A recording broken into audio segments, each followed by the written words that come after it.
What's going on, people? We are Tottenham TV. Welcome back to another episode of Predict the Prem, where me and my brother go head-to-head in predicting Premier League outcomes. The scores at the moment is 57 to Simeon, 67 to me. And the way the scoring works is 5 points for a completely correct scoreline, 1 point for a correct result.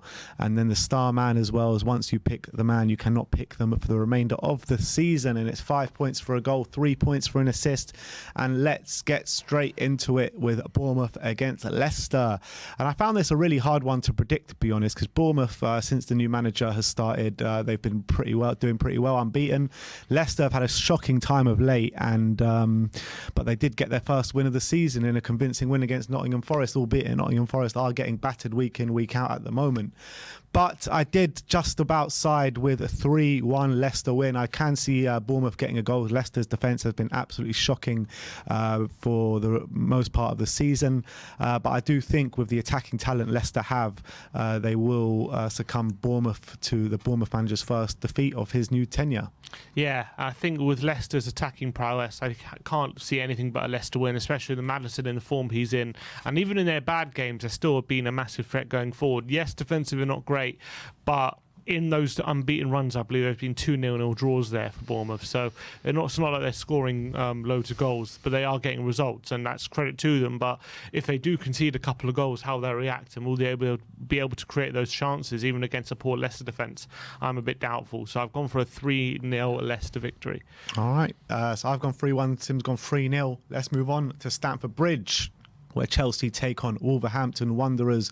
Bruno Lage obviously just got sacked. This is their first game, isn't it, since Bruno's been sacked. Both of us going 2-0 to Chelsea, and yeah, I mean, I couldn't really see Wolves getting a goal, never mind any points in this one. Yeah, I think it's going to be very difficult. Costa might be going to his old ground, but I don't see Wolves troubling Chelsea too much. It has been a really good start for Potter. Obviously a draw at home to Salzburg, then a 2-1 away win at Palace, very good victory, and a 3-0 home victory against AC Milan, which was very impressive. So their titles will be up. Clearly Potter's starting to make a bit of an impact already. So I think it's going to be another good win for them. All right, let's move on to Man City Southampton. Again, we've gone for the exact same scoreline here with 4-1 to Man City, and you know, the Man City steam train keeps rolling on, the Haaland steam train keeps rolling on, and I can't see anything but a battering here for Man City. Yeah, he's 1 goal away from 20 already this season. At the moment we're 6th of October, so it's absolutely unbelievable. He got taken off at half time in midweek to rest him as well, so even after a brace. So it's incredible. He's going to be obviously fit and firing for this one. Southampton, apparently rumours are circulating about Hassan Hüttl's future, and he's on the brink of the sack, although he's been on the brink of the sack for a while. It seems this might be his time. So if they do get battered, this might be his last game for Southampton, and I think Man City should be the team to take him to the fore. All right, let's move on to St James's Park, where Newcastle play Brentford. Once again, we've gone for the exact same scoreline here, 2-1 to Newcastle. What's your thinking behind this one? Yeah, I think Newcastle got their first win since the opening day of the season last week against Fulham. So albeit against 10-man Fulham, it should give them a lot of confidence. Callum Wilson back on the score sheet after coming back from injury as well. I believe Maximan is back, and obviously Bruno Guimaraes has been playing well again, back in centre mid, had a brilliant game against Fulham. Albeit Brentford can be a tough team to play against. I think Newcastle should have too much quality in this one, although I can see Brentford scoring with their frontline players. I think if you look at the kind of form books of these two teams, maybe that suggests that this game could well be a draw, seeing as both teams have drawn quite a few games, I think 3 games each in their last 5. But with Callum Wilson coming back on the score sheet, with a few of the injuries that Newcastle had that were holding them back, coming back to the team now and playing well, I think Newcastle will just about edge this one, but it will be a difficult game for them. But I have gone 2-1.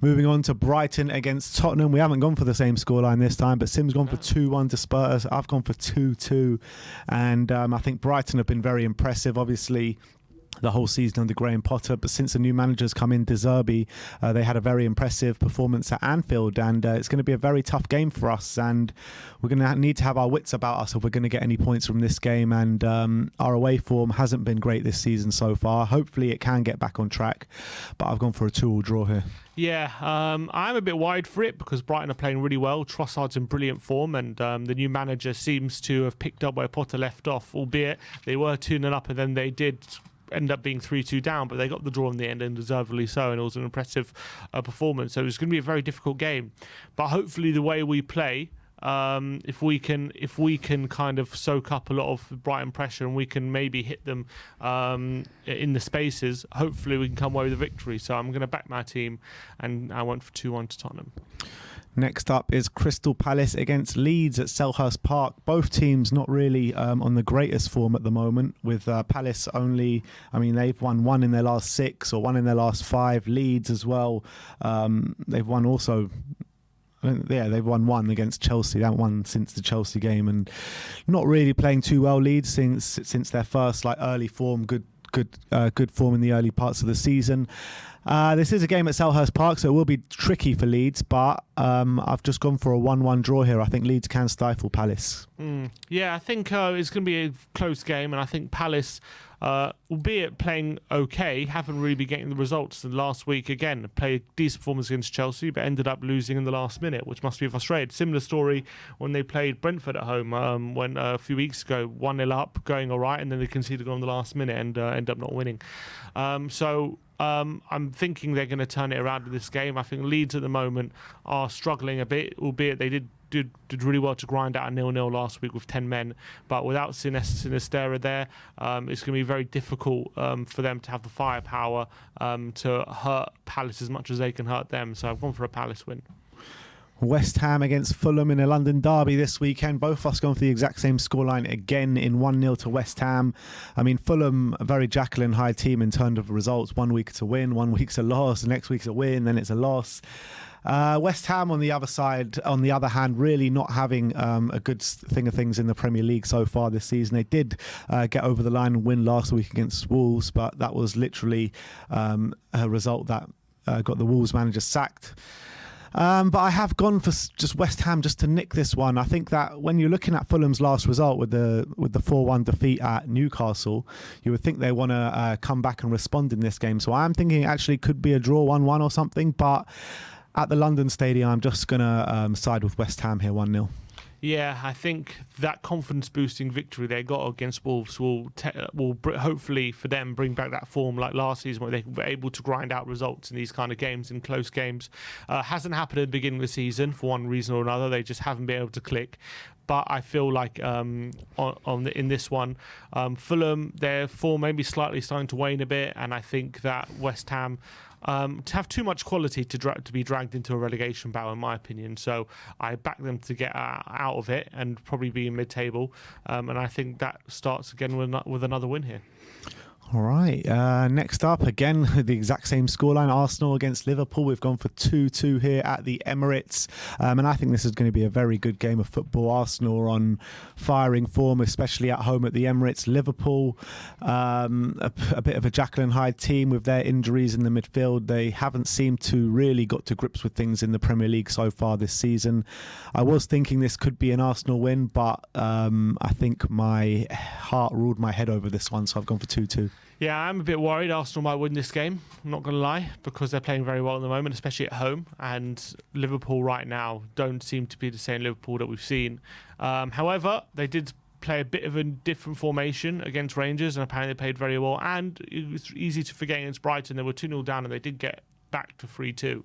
So they have to have a little bit of credit about that, and it's going to be a very big game for them, because if Arsenal win, I believe it's like 14 points or something ridiculous. So that could almost be insurmountable even at this stage. 14 points, that's a big haul, point, or even at this early stage. So they don't want that to happen, that's for sure. But hopefully Arsenal, we know, are going to be very confident. I think they will score, but hopefully Liverpool have something in their locker as well. Let's hope so. Moving on to the last game of the day at Goodison Park against Manchester United. Everton against Manchester United. Again, we've gone for the exact same score. Every single result has been the exact same, apart from like one or something. Yeah, crazy. Yeah, it's been pretty much all the same. Absolutely crazy. But look, I think that Everton have been a tough nut to crack since Conor Cody has joined that defence, since they've gone 3 at the back. I think they've been quite impressive, to be honest.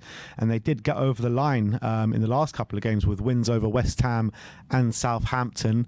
Manchester United got absolutely torn apart by Man City. But apart from that, they have been getting results. They beat Arsenal, they beat Leicester. But I've gone for a draw here. I mean, Everton, they've been drawing a lot of games this season. And at Goodison Park, I can see them frustrating Man United. Yeah, I think it's going to be a difficult game for Man United. I actually think it's going to be quite a different challenge to the ones they've been doing well in this season. For example, like Liverpool and Arsenal, where the teams that are kind of attacking them and allowing Man United to counter-attack the likes of Rashford and Sancho and their pace. Everton aren't going to do that. They're going to make things difficult. They're going to look to frustrate Man United. And it's going to be interesting to see how Man United respond to that. If they dominate and do create loads of chances, or are Everton going to be the ones counter-attacking and getting the chance on the break? I think it's going to be an interesting tactical battle, but I see the honours being even in this one. And the last but not least, Monday night football at the City Ground, Nottingham Forest against Aston Villa. And finally, we've gone for a difference of a result here. Sim's gone for 2-1 to Nottingham Forest. I've gone for 3-1 to Aston Villa. What's your thinking behind this one? Yeah, I think Cooper's under serious pressure right now, Steve Cooper, but he's still highly thought of around the City Ground, and the fan base is still behind him, despite the fact that he's under big pressure right now with results not really going their way. But facing Aston Villa side, who I don't think have been fantastic, even though maybe their form has improved slightly over the last few weeks. They got a 0-0 get away at Leeds when facing 10 men for over half the game. Then before that, they did get a draw. They beat Southampton and 1-0, and then got a draw against Man City. So the form's improved a bit, but I think. I think Forest, if they want Steve Cooper to stay, they're going to have to fight for him to stay. Otherwise, the results are going to get him the sack. And I'm backing that they might have another win in them before he goes. Yeah, I'm not too sure. I mean, I just can't back a Nottingham Forest win, to be honest. I mean, they are getting battered week in, week out at the moment. They've got 20 new players. They can't seem to get them all to gel, and it was always going to be very hard to get them all to gel by this stage of the season anyway. Like you say, Villa's form has taken a slight uptick, so I think that they'll go to the City Ground expecting to win, and I think they will get over the line and win. Having said that, I did say 3-1, and I don't think they've scored more than 2 goals in a game all season, to be honest. But against this Forest side, who just seem to be giving away chance after chance after chance at the moment, I think Villa do have enough quality to get the goals at this game. So I've gone for 3-1 to Aston Villa. Sim has gone for 2-1 to Nottingham Forest. Let's move on to the star men. And I have gone for Phil Foden here. Man City at home to Southampton. Obviously, he's on the back of a hat-trick as well. Maybe it's not the best time to put him as star man on the back of a hat-trick, but I'm backing him to do the job, seeing as he was left out the team as well for midweek in the Champions League. I've gone for Callum Wilson at home to Brentford, obviously back on the score sheet after injury last week. I think with Newcastle being at home as well and Isaac being injured, I think he definitely starts. And I think as well, early in the season, he scored, I think he scored on the opening day, then got injured. And I think he's scored in every game he's played this season. So I think Wilson is in goal scoring form, and I've gone for him to get another one. All right. So that is Predict the Prem for this week. Let me know what your predictions are. Let me know who you think is going to come out on top this week as well. Thank you everyone for joining us. Like, subscribe and comment. And as always, come on you Spurs.